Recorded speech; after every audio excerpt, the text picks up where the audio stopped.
Hey everyone! Today, I am going to show you how to hide your followers list on Instagram. Let's get started. First, open your Instagram app on your mobile. Now, first thing you need to do is switch to personal account. Now tap on the profile icon in the bottom right corner. Then, click on the three horizontal lines at the top right corner.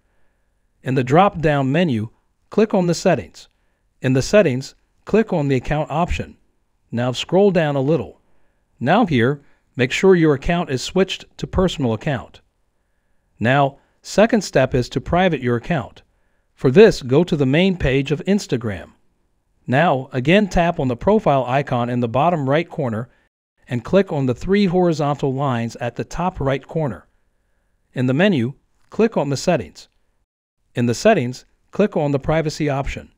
In the Privacy setting, you will see Private Account option. Click on it. A confirmation screen will appear. Then click on the Switch to Private option. Now, your account is private. This means when someone tries to see your followers, they'll only see the numbers, not the actual list. They'll need to ask for your permission to follow you to see the list. That's it. If you found this video helpful, give it a thumbs up and subscribe to our channel for more tech tips and tricks. Thanks for watching.